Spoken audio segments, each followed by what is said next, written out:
দীঘায় আমাদের দুদিন থাকা হয়ে গেল। তো আজকে আমরা চলে যাব বাড়ি, তার কারণে সকাল সকাল উঠে পড়েছি আর রেডি হয়ে গেলাম ব্যাগ ট্যাগ গুছিয়ে নিয়ে। আর এই রুমটা আমরা নিয়েছিলাম, যেটা আমরা ছিলাম। আর আজকে আমরা যাব ট্রেনে, স্টেশনে, তাই চলে এসেছি। দীঘা থেকে হাওড়া চলে গেছিলাম আর হাওড়া থেকে মেমারি ট্রেন ধরে আমরা চলে এলাম মেমারি চলে আসার পর আমরা খাওয়া দাওয়া কমপ্লিট করে নিলাম। তারপরে মেমারি শপিং মলে চলে গেছিলাম একটু হালকা পাতলা শপিং করার জন্য আর শপিং মলটা দেখার জন্য।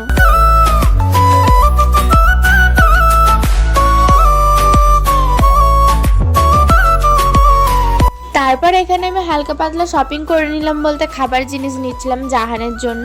তো শপিং তো করে নিলাম, কিন্তু এখানে কি বিল করতে গিয়ে কি অবস্থা, তো বিল তো করতে গিয়ে অবস্থা খারাপ। তারপর আমাদের জন্য চলে এসেছিল গাড়ি, তো আমরা চলে যাবো বাড়ি। কিন্তু বাড়ি যাওয়ার আগে আমি যেহেতু আর দিদিদের বাড়িতে থাকবো না, প্রায় অনেকদিন থাকা হয়ে গেল আমার, তাই এখানে নিয়ে চলে এসেছিল আমাকে একটু এটা দেখার জন্য। তো এখানে সেরকম খাওয়া দাওয়া কিছু করবো না, জাস্ট একটু ঘুরে দেখ, কারণ এমনিতেই শরীর অনেক টায়ার্ড ছিল। তো চলো